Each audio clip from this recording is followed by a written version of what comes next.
but after Heading to go train. Got my range bag, got my gun bag. Now I got my safety equipment. Medical gear, I'm ready to hit the range.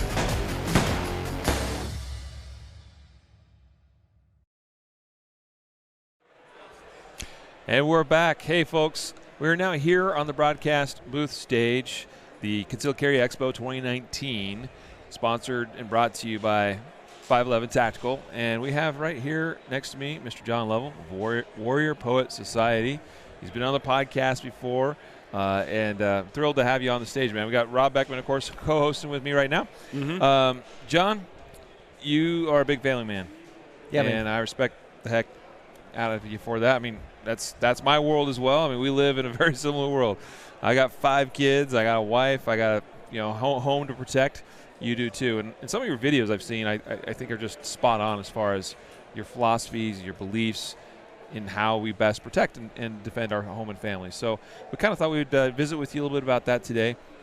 So where does it start for you? Like, what's the first thing you think of as you're thinking, here's my home, here's my family within that home. Where does it start for you? Sure. So first off, I teach basically an acronym for folks when it comes to home security. A lot of people immediately are like, well, get a gun. And you always assume that I'm going to be home to be able to protect. So we're always kind of imagining incorrectly that if it comes down to some home defense situation, I'm going to be home. It's going to be 2 a.m. and you're going to have ample time to grab your gun, your body armor, your black balaclava from the 80s. You're going to put your hearing pro on, and you have plenty of time to hold down everything, communicate Chest with rig, it's radio. It's all silliness when you start kind of actually asking someone to unpack their home defense plan. Typically, they haven't really thought it out in terms of time, how long stuff takes, and what all is happening in those points. So typically I teach an acronym, and I basically say, hey, don't be caught dead. And the acronym is the word dead. It's memorable.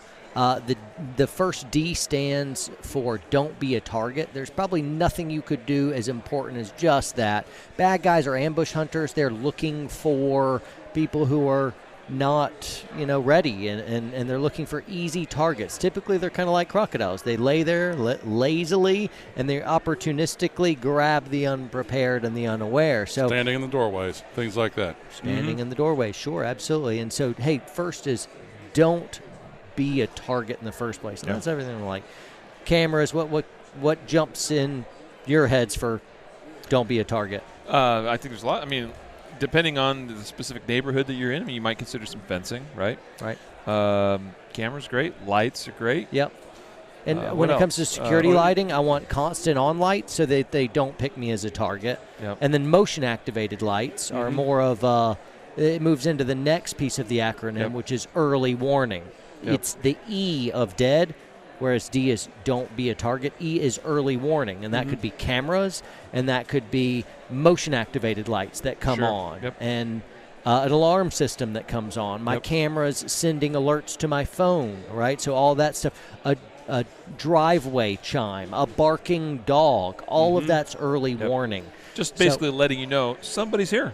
That's right. So because the big thing you need in any type of home defense scenario, whether it's the middle of the day and you're gone at work and the missus and your kids are at home, presumably, if somebody just walks in the front door, are your doors even locked, kind of thing. And so, you need to be able to have as much early warning as possible. It is a game of single seconds kind of thing, of like your best response plan, which you haven't even done, it's going to take you 12 seconds to realize what's going on. That's too long. Yeah.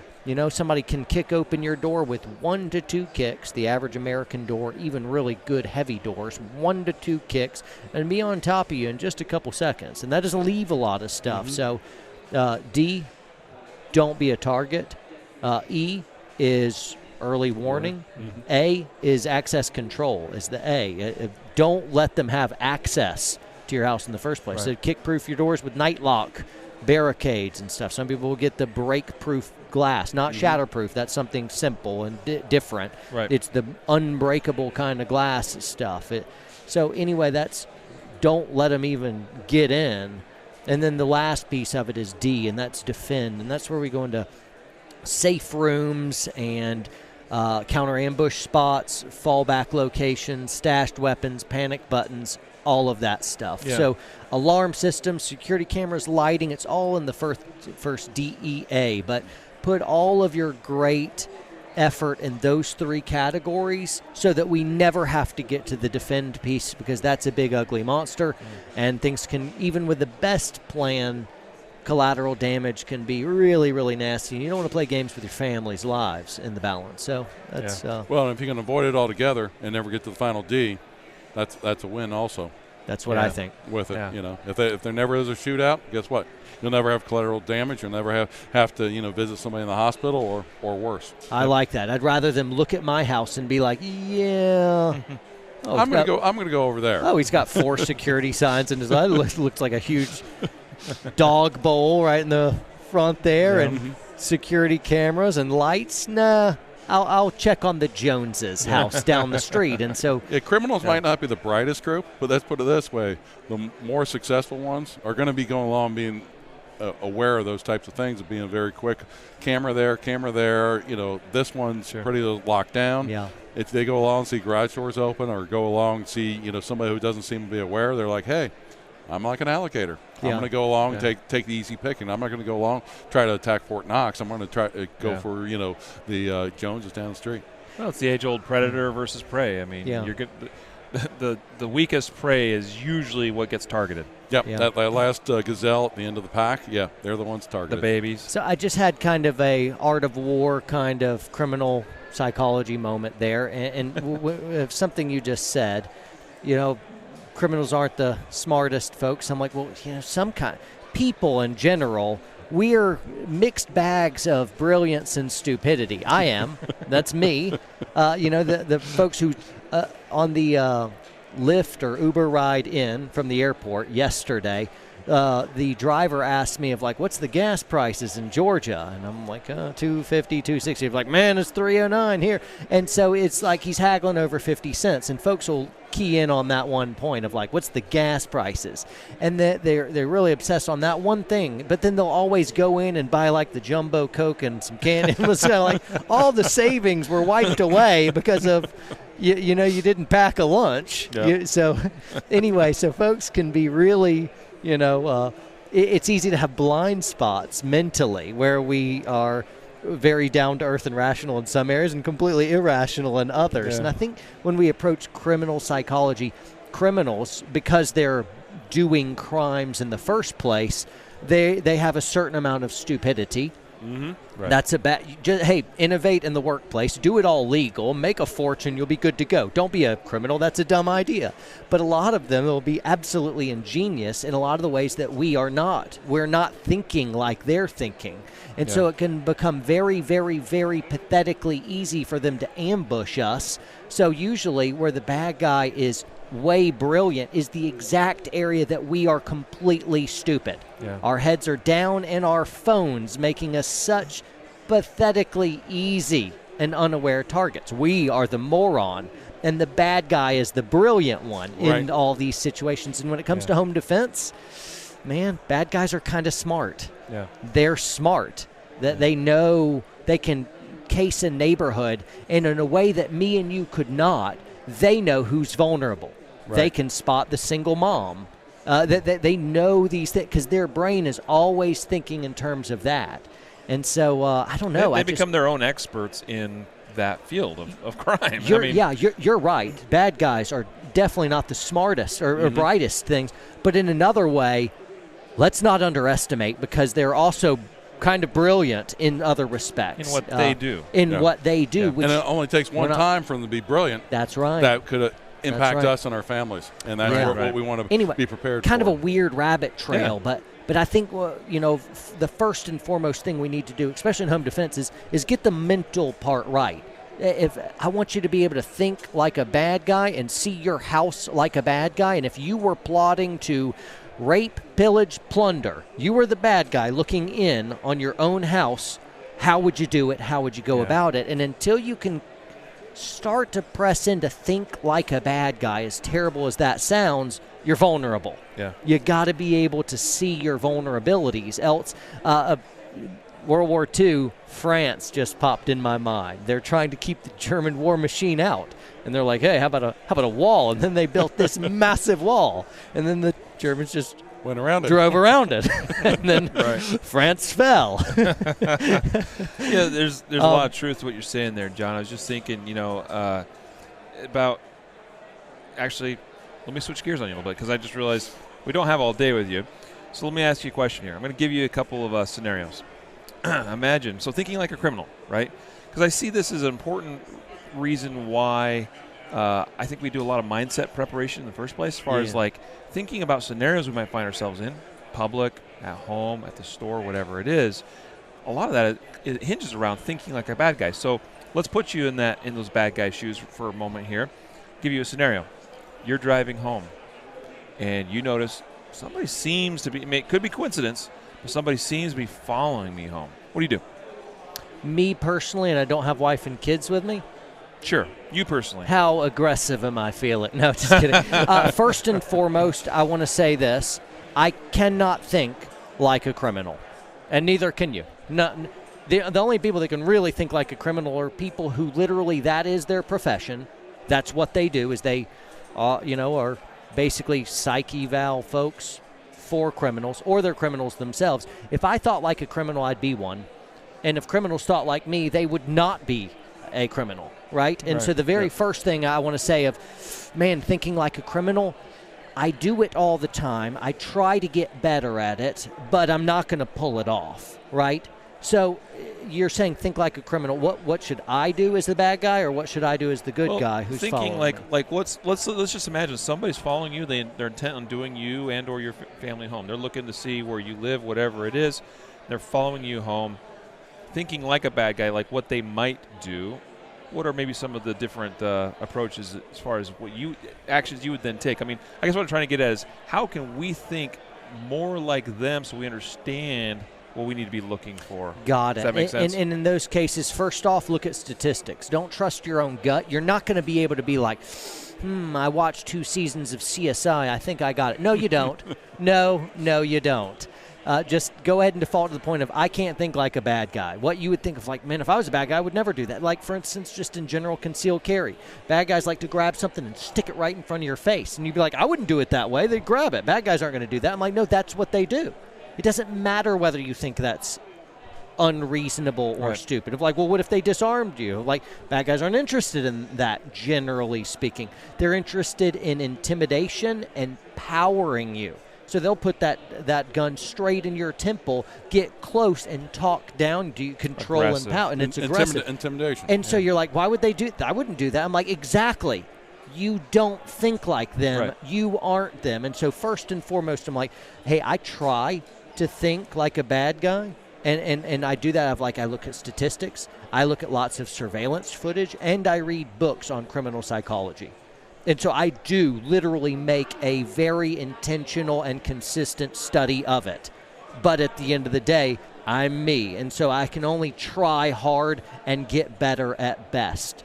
So there's some folks that can do it way better than others, but just generally speaking, that's a very, very tall order. Now, if someone's following me particularly, I'm going to fall into some just general tradecraft, counter surveillance 101. I'm going to have a little stair-step SDR route, and I'll start making some sporadic turns and see if they mirror me.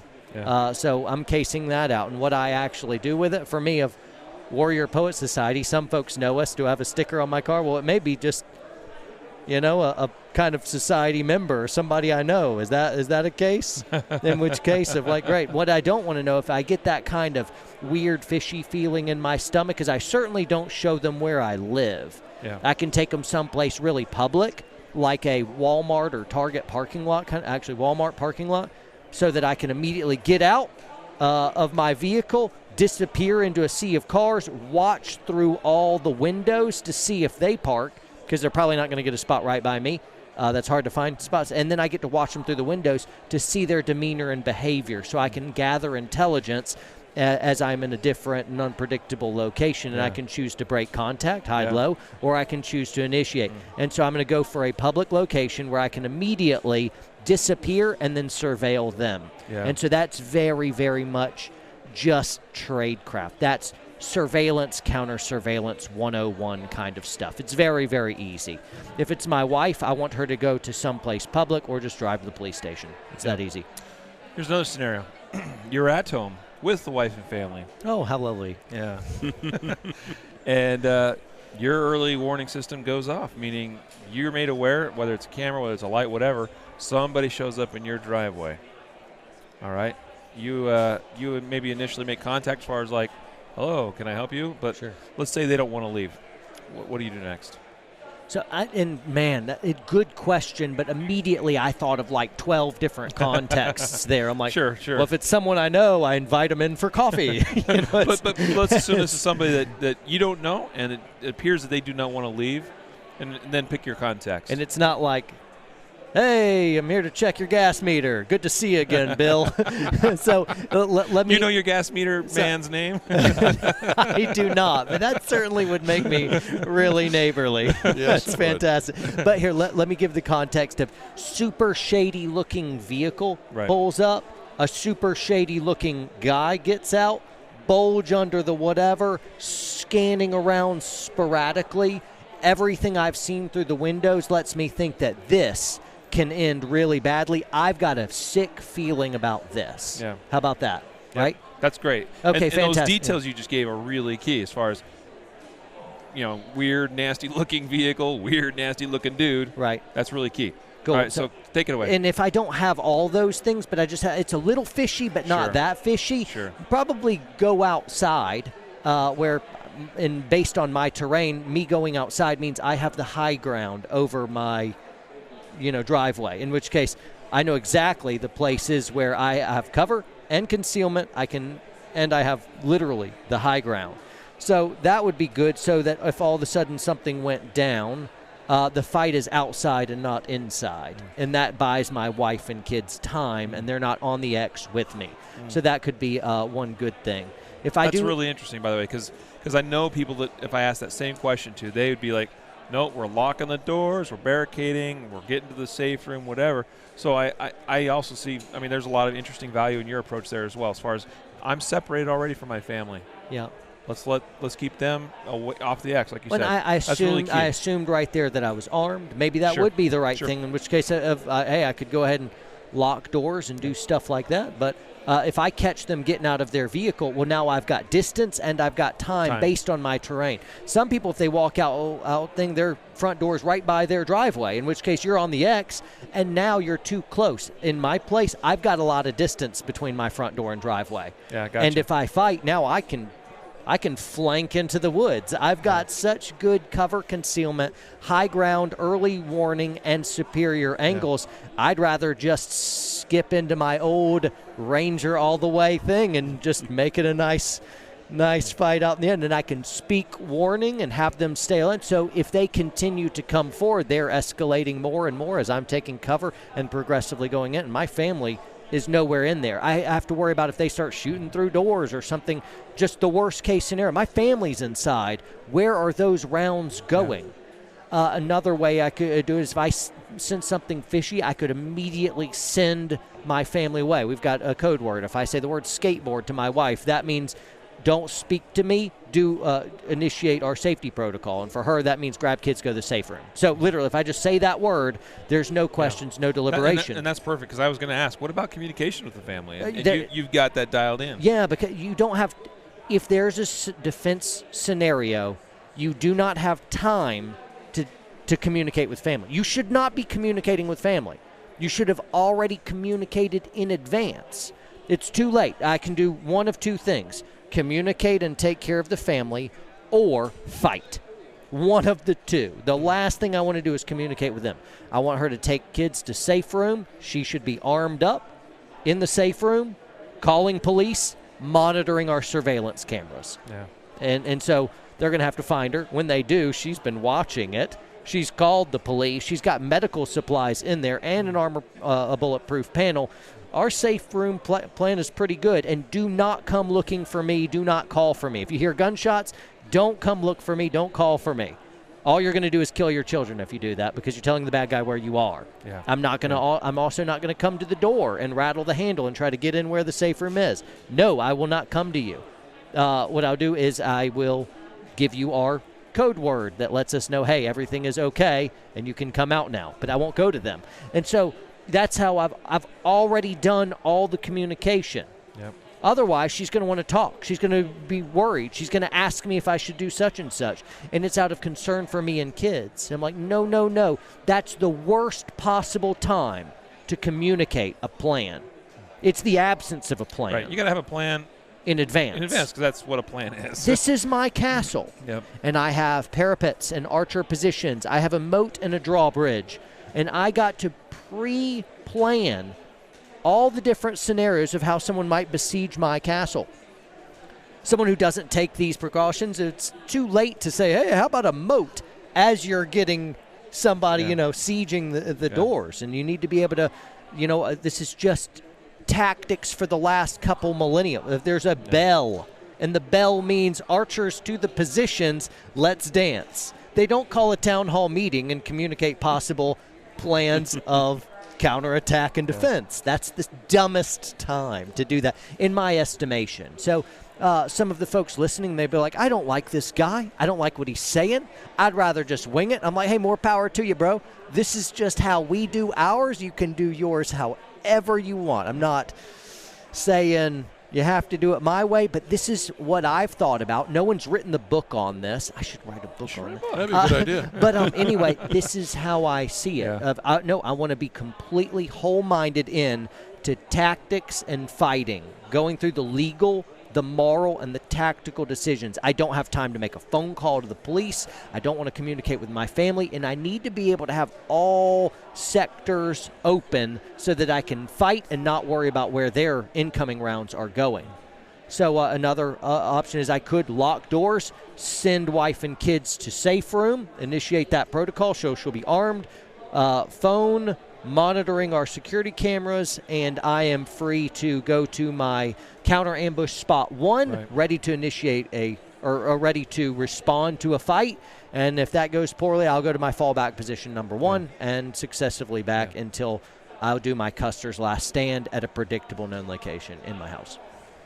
And I'm guessing as far as your counter ambush locations in the home, I'm guessing you're looking for choke points, for funnels, for places of cover, obviously, where you have protection. I found stairs can be quite advantageous depending on the layout of the home, as far as a lot of times people don't think to look at certain places in stairs. So I'm just curious about some of your thoughts on what those counter ambush points would be in your mind. So typically it's not cover. I wish there was cover. Right. Generally your house has no cover. A good tactical team at the breach, before the breach, on the SWAT ride over, they'll be like, all right, there's no cover in this house because there's never cover in houses. And some people are like, I have a safe in my house. I'm like, well, it's against the wall, bro. You can't use it as practical cover.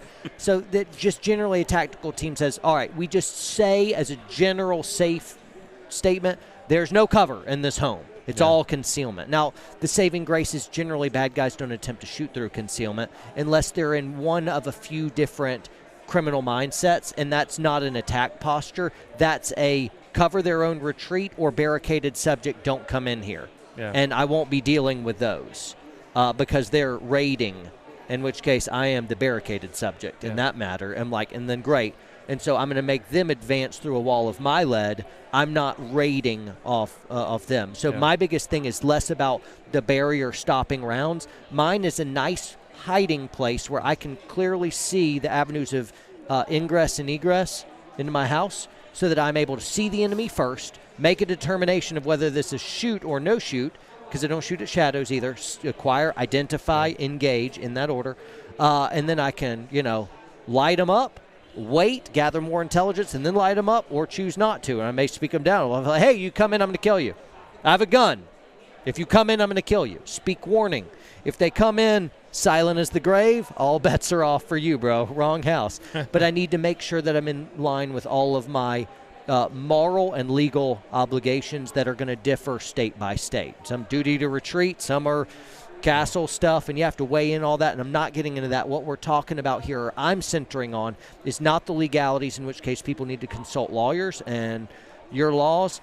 I'm just talking about the general tactics of winning a fight, which means I do not have myself killed or injured, my family, and they may or may not get hurt. Of like, I win and they take nothing from us. That's great stuff. So that's your plan, and that's what you're going to execute when things happen. That's great. That's how we roll. Also, in that, my alarm will always be going off, which means if I initiate that, she's going to immediately hit our panic button. We have panic buttons stashed over at all of our retreat points. That's excellent. So, and then right there by the front door of like right there, panic button. We have panic buttons everywhere. We like panic buttons. You just have it's big, a simple bold form of communication to get the call out. Well, and you want noise immediately. I want bad guys to know, all right, timer starts now, cops on the way. Yep. And so, we're good to go. Yeah. So lots and lots of noise. Fantastic. And it's also one of the things when you're talking about not being able to communicate, if there's a lot of noise during a active incident like that, you've got to be able to give them one word and they know what to do with it because the alarm's going off. Because those types of things, your wife's going to be focused on herding the kids into the safe room, those different kind of things. You can't be sitting there, like you said, having a long discussion about where do you take the kids or do I take the kids? No. You take them, I go this way, because alarms and whatever else is going on is going to create an extremely difficult communication environment. Yep. So on YouTube, I've done different home defense things, and I'm talking about all kinds of different stuff of like, well, how are you going to communicate with your family? I'm like, I'm not, bro. Why do you have your family near you in a fight? Yep. Why are they anywhere close to you? That's terrible. That question itself betrays a complete lack of any type of real planning. The worst case scenario is I'm fighting with my family near me. No, that's terrible. No, that's very, very tough. Awesome. Well, folks, we are out of time. John, you've been such a gracious guest, and we appreciate you being here. I hope you enjoy the rest of your show. Thanks.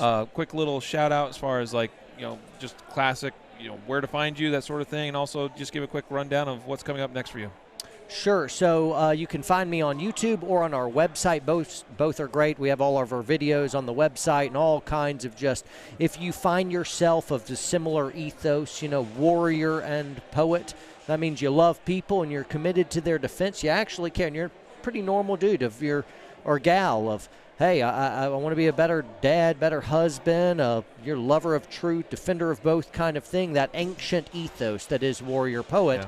Yeah. We're just kind of a modern equivalent. It's us that pick up the banner. So a lot of people resonates with a lot of people as kindred spirits. I think you guys are you're of us as well, which is really cool. We hope so. So our website is warriorpoetsociety.us. Yep. And then you can find me on YouTube, Facebook, Instagram, all that jazz. Highly recommended, by the way. Oh, thanks. Yeah. So there you go. Awesome. Well, folks, we're going to take a short break here. Actually, we'll be back in about a half hour with more great content from all of us here at the Concealed Carry Expo. And so stay tuned. We'll be right back. All right.